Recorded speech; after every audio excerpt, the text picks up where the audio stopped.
The year is 1401 in Florence, Italy. Today our hero is competing in the bronze door design for the Florence Baptistry.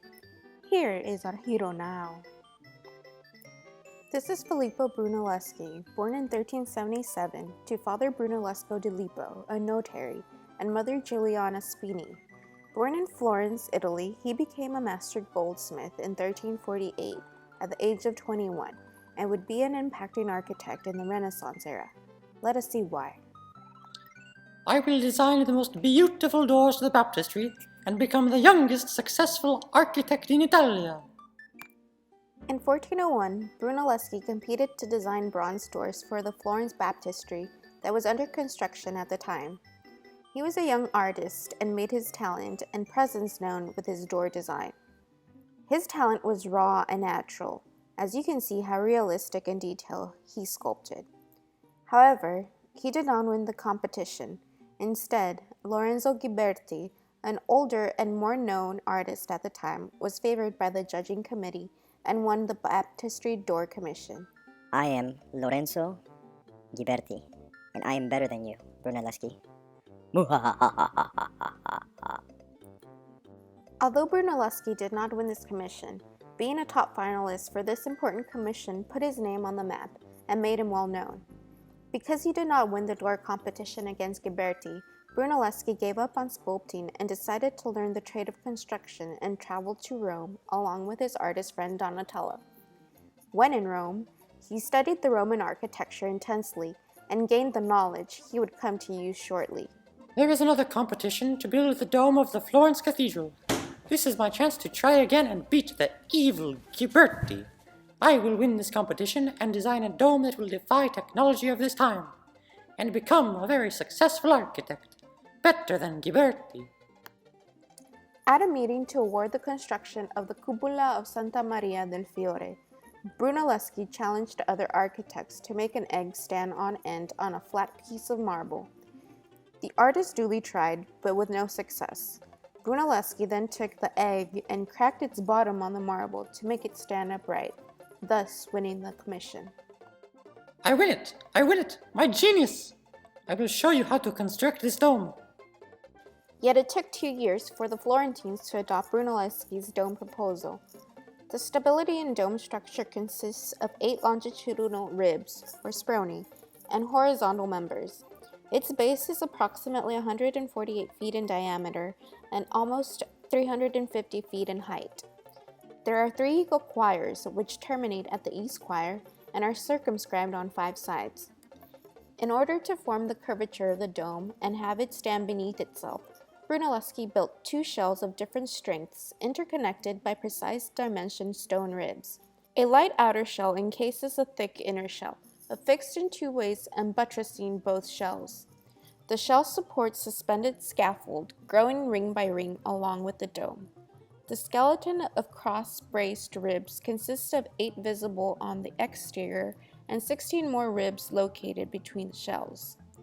He cantilevered the scaffolding from the interior face of the dome, anchoring it in fabric and moving upwards as necessary, again ring by ring. Further, Brunelleschi adopted a method of bricklaying which has become known as herringbone or spinapeche, where horizontal bricks are interrupted by bricks on the end sent vertically, creating zigzagging layers. He also developed a hoist invention with oxen that carried building materials to the scaffolding, which could either lift the weight upwards or downwards, thus inventing the first reverse gear. As the construction of the Duomo is ongoing, Brunelleschi continues to work on other projects. One such is the Ospedale degli Innocenti, which was funded by the Silk Merchants Guild, who donated funds to build Europe's first orphanage as a reminder of Herod's massacre of innocents in Bethlehem. I've built this hospital with these impressive arches that are 8 meters high. This was the first building in Florence which referenced classical building elements, symmetry, and harmonious proportions, from facades to interior roofs. Brunelleschi's open arcade at the front design clearly delineated structure. In the middle 9 arches, there are windows with pediments above a continuous architrave that sit above the center of the arches, forming the loggia below. Proportions determine the structure of the entire facade, referencing the architectural theory by Vitruvius. The narrow pillars correspond to the width of the arches in height and also in distance between the architrave and beginning of the roof. The height of the windows and pediments is the ratio 1:2 to half circles of the arcade arches. The distance between the cornice below the windows and the top of the steps is the double the pillar height. It is regarded that Brunelleschi's design demonstrates the mentality of the Renaissance. I have transformed this simple, useful building into one independent masterpiece of architecture, influenced by the principles of proportion. Still another example of such proportional design can be seen in the San Lorenzo Chapel, begun in 1421, that has a scale-to-plan relation, where the architecture research is based on concepts of measure, repetition, and perspective. I will plan an impressive interior with a strong connection to the public piazzas at the front. Brunelleschi plans an impressive interior, a 3-nave basilica with cupola vaulted transept, which was based on a traditional ground plan. It consists of arcades of a flat roof with long naves carried evenly by monolithic columns with rich decorated capitals. Individual shapes allure to Christian models.